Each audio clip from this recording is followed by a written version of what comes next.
quwwata illa billah. Allahumma ja'alna muqinin. Nah. Allahumma ja'alna muflihun. Ya Allah, masukkan kami dalam golongan orang-orang yang berbahagia. Bahagia tak semua?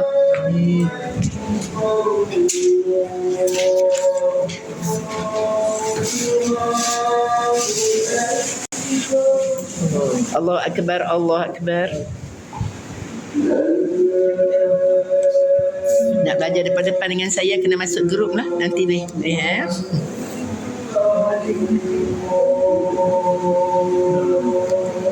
Ya Allah dan Rasulullah. Allahumma rabb hadhihi da'wati tammah wa salatil qa'imah ati sayyidina Muhammadan wasilatan wa ba'athul maqama mahmudan alladhi wa'adta innaka la tukhlif.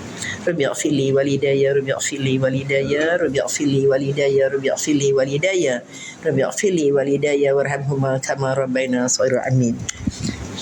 Ya Rabb, rezekikanlah kami semua dapat menunaikan haji dan umrah pada tahun ini dan tahun yang akan datang. Rezeki dapat kita semua dapat menunaikan haji dan umrah tahun ini, insya-Allah. Okey, kita tengok. Bukan ni, ini kita ambil sikit sebelum kita nak solat, sikit masa je kau ambil. Tengok ni. Kita pun memang nak 3 kitab juga. Tak boleh, tak mau kalah. Mesti kena ada tengah. Ingat tuan guru kata apa? Kenapa? Kena tamak halaba. Tengok waktu solat. Kita sebut tadi. Waktu solat adalah salah satu syarat sah solat yang terpenting. Oleh itu wajib melihara waktu solat agar kita tidak tergolong dalam kalangan mereka yang mengabaikan solat sekalipun hanya dengan melewatkan solat. Sebab tu tadi nak jadi orang tadi, syarat nak jadi apa? Nak dapat tak ada hijab dengan Allah ni. Kena perbaikilah, kena taat pada Allah. Salah satunya solat di awal waktu. InsyaAllah sebab kita ada pengajian, sekali kita nak kita awal waktu. Jadi kalau yang dah tak ada apa-apa, boleh terus sekarang boleh solat. Jadi solat di awal waktu insyaAllah. Solat di awal waktu. Walaupun waktu tu panjang, tapi solat di awal waktu tu disukai. Waktu solat yang paling afdal daripada awal waktu, Nabi Muhammad SAW pernah ditanya tentang apakah amalan yang paling afdal, maka jawab baginda SAW, Bismillahirrahmanirrahim, riwayat Al-Hakim, as-salatu fi awwali waqtiha, maksud solat pada awal waktunya. Nampak? Okey, kita tengok lagi dalil pensyariatan waktu solat. Ibadat solat fardu mempunyai waktunya tersendiri. Tidak sah solat kalau sekiranya dilakukan sebelum waktunya.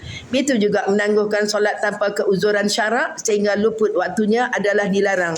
Firman Allah SWT dalam surah An-Nisa 103, Auzubillahi minasyaitonirrajim. Inna salata kanat 'alal mu'minina kitaban mawquta. Sesungguhnya solat itu adalah satu ketetapan yang diwajibkan ke atas orang beriman yang tertentu waktunya. Waktu solat zuhur, waktu solat yang diatur Allah SWT ini mengikut kesesuaian dan situasi yang berbeza mempunyai nikmat yang tersendiri. Antaranya supaya hubungan seseorang hamba dengan Allah Azza wa Jalla sentiasa wujud dan segar. Sepanjang Quran hanya menjelaskan waktu solat secara umum. Firman Allah dalam surah Al-Isra ayat 78, A'udzubillahi minasyaitonirrajim. Wa aqimis salata liduluki syamsi ila ghasaqil laili wa qur'anal fajr. Inna qur'anal fajri kana mashhuda. Dan dirikanlah olehmu solat ketika gelincir matahari hingga waktu gelap malam. Dan dirikanlah solat fajar, sesungguhnya solat fajar itu adalah disaksikan keistimewaannya. Ayat di atas menjelaskan secara umum tentang waktu solat yang bermula setelah gelincir matahari. Gelincir matahari itu apa dia? Waktu mana? Gelincir matahari waktu apa? Sehingga pertengahan malam, merangkumi waktu solat zuhur. Tengok, gelincir matahari maghrib hingga pertengahan malam. Sebab tu kita belajar solat isyak sampai dekat pertengahan malam saja.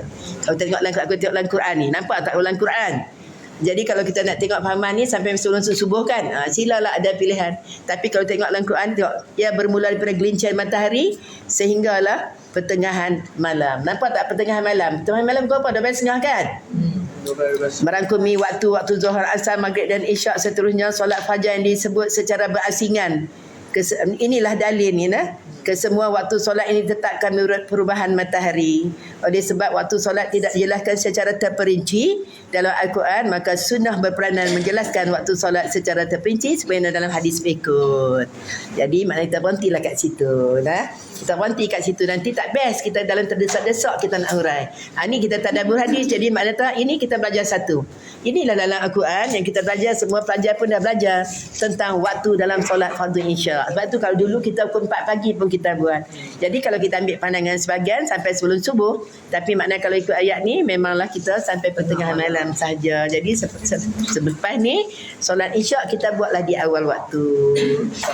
Awal waktu ke pukul 10 ke pukul 11 ke silalah. Okey. Sekian dulu, ganti dekat sini Sampai sini sebab esok kita nak tadabbur hadis. Itu dalam Quran, nanti hadis akan huraikan. Jadi insya-Allah minggu depan sila bertemu kembali. Kalau tidak rugi sangat.